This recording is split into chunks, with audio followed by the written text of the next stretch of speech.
취재를 해봤더니 이제 두 가지가 있더라고요. 하나는 그때 했어야 됐다. 언제? 2020년도에. 민정수석 끝나고 나서 법무부 장관 하지 말고 부산에서 출마해라. 어? 부산에서 출마해서 정치를 시작하자. 이제 이런 제안을 많이 했었던 거예요. 그랬는데 그때 아유, 출마는 아니고 나는 그냥 마지막 필생의 업으로 그냥 법무부 장관 하면서 검찰개혁 이거 마무리하겠다라고 하면서 이제 길을 틀었던 거다. 그때 꼬였다. 이제 그때 출마를 했어야 돼. 예. 근데 왜 이제 와서 출마를 하냐. 이건 좀 곤란한 거 아니냐라는 주장이 하나가 있고 또 하나는 느낌 모르냐. 이제라도 지금 그 검찰개혁을 위해서 자기 역할을 한다고 한다면 그걸 어떻게 막을 수가 있냐. 적극적으로 해서 민주당의 왼쪽 사이드, 그러니까 민주당의 진보 블록을 좀 책임지면서 강도 높게 윤석열 그리고 한동훈 검찰 정권을 향해서 세게 싸우면 그게 경우에 따라서는 민주당에게 큰 자산과 도움이 되지 않겠냐. 그러니까 네. 구도를 바꿔버리는 역할을 할 수도 있는 거 아니냐.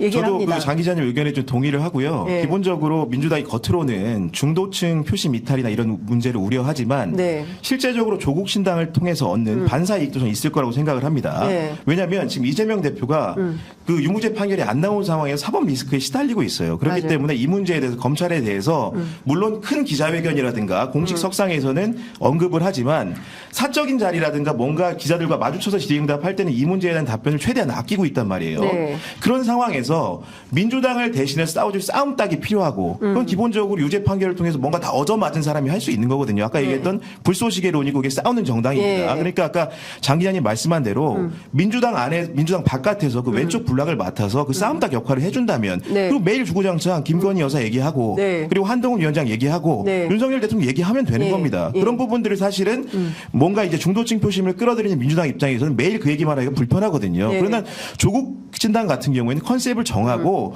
그런 방향으로 간다면 충분하게 선거에서도 예. 비례대표도 일부 가능하다. 예. 이렇게 전망을 좀 하고 있습니다. 그렇죠. 사실은 선거는 구도 싸움이지 않습니까? 특히 총선은 그런데 이 프레임이 어떻게 짜지느냐에 따라서 여론이 확확 왔다 갔다 합니다. 그래서 특히 기자들이 굉장히 중요한 시기가 또 도래하고 있어요. 기사 한 줄 어떻게 쓰느냐, 방향 어떻게 잡느냐에 따라서 확확 달라진다. 그 지난 선거 때 열린민주당 모델 있잖아요. 열린민주당 모델로 조국 전 장관이 좀 자리를 잡으면 이러면 어떻게 될 것 같습니까? 근데 그때는 한국에 있지 않아가지고 제가 잘 모르는데 얘기를 들어보니까 일종의 몰빵론 뭐 이런 게 있었다면서요. 그래서 더불어시민당 이거 다 찍자. 열린민주당 찍으면 안 된다. 뭐 이래서 좀 중간에 지지율 많이 올랐다가 하락을 했다는 거죠. 그런 일이 있었다면서요. 네, 그 당시 왜냐면 이해찬 대표가 이제 민주당의 실제 적자인 정당은 여기다라고 이렇게 캠페인을 했었기 때문에 규정을 했어요. 물론 저도 그때 한국에 없긴 했습니다. 그랬다. 맞아. 그때 예. 미국에 있었네. 예. 존경하시네요. 네, 아무튼 그래서 이제 막판에 이제 확 꺼졌다라고 하는 게 있긴 한데요. 근데 네. 이번에 상대적으로 비례연합 정당의 규모가 그때보다 좀 더 커질 가능성이 있고 뿐만 아니라 민주당이 아예 대놓고 주도를 하겠다라고 하는 상황이기 때문에 맞아요. 아마 이제 그때만큼의 역할을 할 수 있을지에 대해서는 조금 아직은 잘 모르겠습니다. 근데 저는 좀 이견이 있는 게 네, 네. 기본적으로 조국 신당이 어제 이제 그 조국 전 장관이 밝힌 대로 지향하는 건 강소 정당입니다. 강소. 그러니까 열석을 달라는 게 아니에요. 네. 열린민주당 지난 선거에서 득표율이 얼마입니까? 세석? 5.42%입니다. 네, 5.42%로 준연동형으로 해서 세석 가져간 거예요. 네. 제가 봤을 때 조국 전 장관의 기준점은 열린민주당 정도예요. 그러니까 기본적으로 비례정당으로 네. 세석만 얻으면 되는 게 목표이기 때문에 네. 결국은 아까 말씀드린 것처럼 그럼 왜 민주당이 왼쪽 블록에서 선거를 하라고 이렇게 제가 말씀을 드리냐. 네. 기본적으로 그 세석을 얻는 데는 충분한 표심이 될 수 있다는 거죠. 결국은 이 당을 찍을 사람들은 네. 그 지금 뭔가 이재명의 민주당이 더 불편한 네. 친문 강성 지지자들이 뽑는 겁니다. 네. 그리고 뭔가 조국에 완전히 이입해서 네. 검찰 개혁을 해야 된다고 하는 그 서초동 앞에서 조국 사수를 외쳤던 사람들 중에서 네. 남아있는 소수 생존자들 이런 사람들을 대상으로 지금 득표 전략을 펴야 되는 거거든요. 왜냐하면 네. 50일밖에 안 남았기 때문에 기본적으로 뭐 새로운 아젠다나 이슈를 가지고 조국 신당이 승부할 수 있는 게 없어요. 네. 기존의 자산이라고 하면 기본적으로 자기 사법 처리된 여러 가지 이력이라든가 네. 검찰 개혁의 이슈밖에 없습니다. 네. 결국은 그런 부분들을 가지고 그리고 예. 친문 강성 지지자들을 표심을 유도한다면 제가 네. 보기에는 5%도 네. 얼마든지 가능해 보인다. 그리고 연장선상에 말씀을 드리면 네. 그런 의미에서 네. 비례 명부를 쓰는 게 너무나 중요하겠죠. 그렇죠, 비례. 순번에. 근데 예. 지금 보면 예. 뭐 임종석 실장이 뭐 윤석열 대통령의 네. 정부의 탄생에 기여한 바라든가 이런 것을 통해 책임 추궁을 받고 있지 않습니까? 예, 예. 지금 보면은요. 예. 전국 각 검찰청에서 수사를 받고 있는 네. 문재인 정부 출신 고위 강요들이 굉장히 많아요. 맞아요. 그리고 그 중에는 이미 그 예를 들면 원전 문제 같은 경우에는 대전지검에서 기소를 해서 예. 문모 국장님 같은 경우에는 이미 항소심에서 무죄를 받았어요. 항소심이 사실심이라고 말씀드리지 그렇죠. 않았겠습니까? 예, 예. 법률시민 대법원에 가도 무죄 가능성이 높아진 거예요. 그렇죠. 저 같으면 예. 그런 사람을 1번으로 씁니다. 네. 예. 충분히 억울한 사법 피해자가 될 수도 있는 거예요. 예. 무죄까지 받지 않았습니까? 예, 예. 그런 명부만 잘 쓴다면 예. 문재인 정부를 지지했던 강성 지지자들의 표심을 예. 충분히 끌어올 수 있을 것이다. 아. 그런 소수의 득표 전략으로 가야 된다. 이런 생각을 좀 하고 있습니다. 제가 보기에는 그 전략기획위원장으로 가야 될 것 같아요. 뭐 오늘 했던 이야기가 만약에 실제 실현이 되면 예. 구교훈 기자의 어떤 예언이 예, 맞췄다. 예, 예. 예. 아니 근데 사실 그 되게 중요한 포인트인 것 같아요. 그나저나 그 저 김은지 기자님께 이거 좀 여쭤볼게요. 당장 오늘 그 김경률 비대위원이 조국 흑서의 저자 아니겠습니까? 이제 조국 전 장관 너무 땡큐다. 이분이 나오면 국민의힘에게 엄청나게 도움이 될 거다. 이제 이런 얘기를 하고 있거든요. 구도가 그러면 조국 심판론 일종의 뭐 조국 대 윤석열 이런 구도가 잡힐까요? 어떻게 보세요, 김경률 비대위원의 이런 주장? 뭐 결과적으로는 이제 사실 저는 똔똔이라는 생각을 하고 있긴 네, 한데요. 네. 그러니까 지금 이미 그 부분 표는 다 반영이 됐다라는 생각을 하고 있습니다. 그러니까 조국 장관 관련해 가지고도 이미 좀 반영된 표들이 있다라는 생각을 네, 하고요. 네.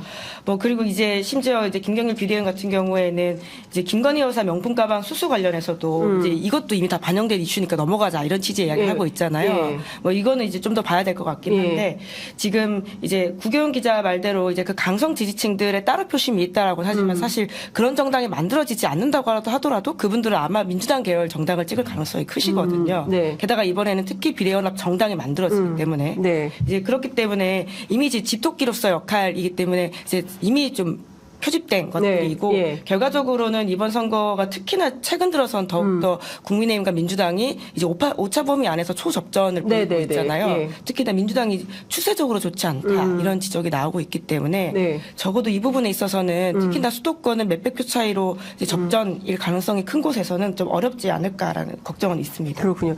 근데 사실 지금 막 공천하는 거 보면서 사람들이 뭐 민주당이 위기다 뭐 이런 얘기들을 하고 있어요. 그러면서 그 조국 전 장관의 등장으로 인해서 뭐 일종의 이제 그 친문과 친명이 지지층이 갈리면서 오히려 국민의힘이 어부지리로 당선되는 수도권 지역들이 많지 않겠냐 이런 분석도 나오는데 그건 어떻게 보세요?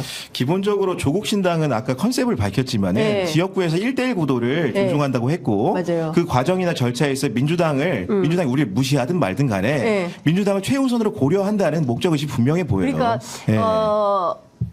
파란 넥타이, 파란 셔츠, 그렇죠. 파란 예. 양복이에요. 어제 그 드레스 코드에도 예. 명확하게 민주당 지향성을 맞아요. 보여줬다고 생각을 하고요. 다만 이런 결절점은 있을 것 같습니다. 지금 송영길 신당하고 어떻게 할 것인가. 사실 지향이 상당히 비슷하거든요. 예. 송영길 신당 같은 경우에 정치 검찰 해체당이라는 구호를 들고 나왔는데 그렇죠. 사실은 호남 지역에서 싸우기가 더 좋은 조건이에요. 왜냐하면 송영길이라는 사람의 출신 성분이라든가 네네네. 지역적으로 예, 예. 여러 가지 정치 이력 같은 거에 그렇죠. 비춰봤을 때 예. 또 이제 그래서 사실 둘이 합쳤을 때 비례정당 득표에는 또 도움이 될 수가 있거든요.